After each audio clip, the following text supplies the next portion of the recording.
नमस्कार साथीहरू, 안녕하세요. आज हामी कोरियन भाषामा ख्वागत सिजे र ख्वागत छिनेङ सिजे सिम्पल पास्ट टेन्स र पास्ट कन्टिन्युस टेन्सको बारेमा अध्ययन गर्नेछौँ साथीहरू। सुरुमा हामी सिम्पल पास्ट टेन्स ख्वागत सिजेको बारेमा अध्ययन गर्नेछौँ।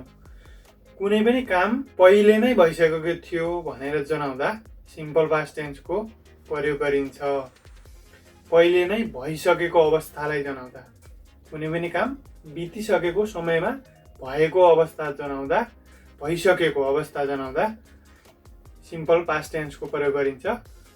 सिम्पल पास्ट टेन्सको कोरियन व्याकरणमा फर्मेट रहेको छ पिएसटी प्लस आस अस एस सुम्निदा अथवा पिएसटी प्लस आस अस एस सयो अथवा पिएसटी प्लस आस अस एस स हो। यसरी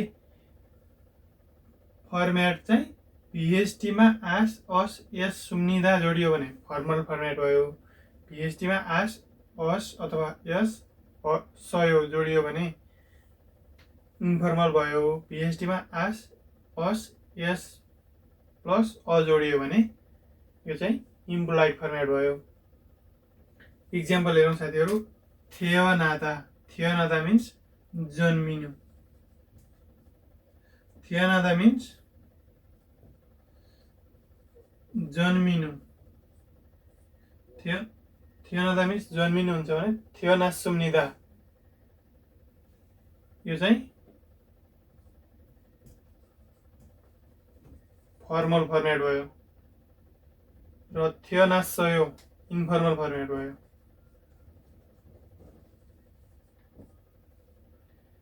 यो चाहिँ थियनास इम्प्लाइड।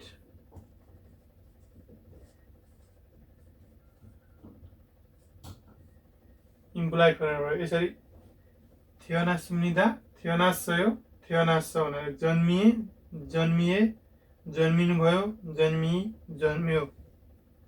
यसरी भिएसटीमा थियनास यो चाहिँ अस सुम्निदा जोडिएको कारणले फर्मल भयो। भिएसटीमा अस सयो, भिएसटीमा अयो जोडिएको कारणले इन्फर्मल भयो। भिएसटीमा स प्लस भिएसटीमा अस प्लस अ जोडिएको कारणले इम्प्लाइड भयो। त्यसैले यदि भिएसटीमा आस अस एस सुम्निदा अथवा अयो अथवा अ जोडिएको खण्डमा त्यसलाई सिम्पल पास्ट टेन्सको फर्मेट हो साथीहरू। त्यो चाहिँ यदि पिएचटीमा आस अस एस सुम्निदा अयो अ जोडिएको छ भने त्यसलाई सिम्पल पास्ट टेन्सको फर्मेट भनिन्छ र त्यो सब वाक्यहरूले कुनै पनि काम विगतमा भइसकेको अथवा विगतको समयको अवस्थालाई जनाउँदछ। र थियनादा मिन्स जन्मिनु हुन्छ, थियनासुम्निदा जन्मिनु भयो, थियनासयो जन्मियो, जन्मिए, थियनास भने जन्मियो भनेर हो। फर्मल फर्मेट, इन्फर्मल फर्मेट र इम्प्लाइड फर्मेट। त्यसै गरी अर्को रहेको छ ख्वागत छिनेङ सिजे पास्ट कन्टिन्युस टेन्स। फर्मेट रहेको छ भिएसटी प्लस गो इस अस सुम्निदा, भिएसटी प्लस गो इस सयो, भिएसटी प्लस गो इस स।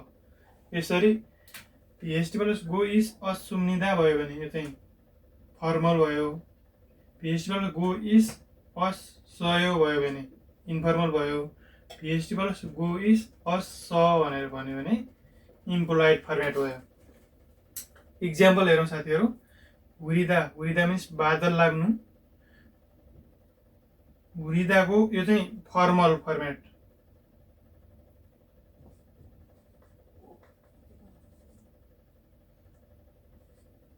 फर्मल फर्मेट भयो यो चाहिँ।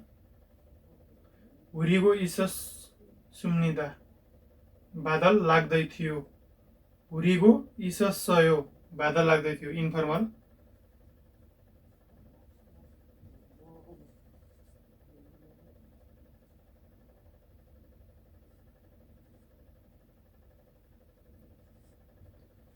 इन्फर्मल भयो। हुरीको इसस सयो बादल लाग्दै थियो। त्यसै गरी हुरीको इसस छ यो पनि बादल लाग्दै थियो तर इम्पोलाइट फर्मेटमा।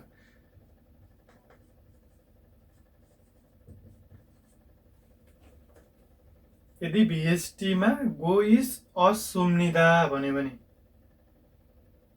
फर्मल फर्मेट, यदि भिएसटीमा गो इज अस सयो भन्यो भने इन्फर्मल फर्मेट, यदि भिएसटीमा गो इज अस स भनेर भन्यो भने इम्पोलाइट फर्मेट। हुरिदा मिन्स बादल लाग्नुहुन्छ, त्यसैले हुरिगो इस सुम्निदा, हुरिगो इस अस सुम्निदा, हुरिगो इस सयो, हुरिगो इस स, यो तिनटै अवस्थाको मिनिङ चाहिँ बादल लाग्दै थियो हुन्छ भने हुरिगो इस सुम्निदा चाहिँ फर्मल फर्मेट हो। सुम्निदा इस असमा सुम्निदा जोडिएको छ, इस असमा अयो जोडिएको छ इन्फर्मल, इस असमा अ जोडिएको छ इम्पोलाइट फर्मेट भयो। यसरी आज हामीले पास्ट टेन्स र सिम्पल पास्ट टेन्स र पास्ट कन्टिन्युअस टेन्स ख्वाग सिजे र ख्वाग छिनेङ सिजेको बारेमा अध्ययन गर्यौँ साथीहरू। ख्वाग सिजेमा भिएसटीमा आस अस यस सुम्निदा जोडिन्छ भने ख्वाग छिनेङ सिजेमा भिएसटीमा गो इस अस सुम्निदा, गो इस अस सयो, गो इस अस स, भिएसटीमा गो इस जोडियो भने कन्टिन्युअस फर्म हो यो चाहिँ। यदि भिएसटीमा आस अस यस जोडियो भने यो चाहिँ सिम्पल फर्म भयो।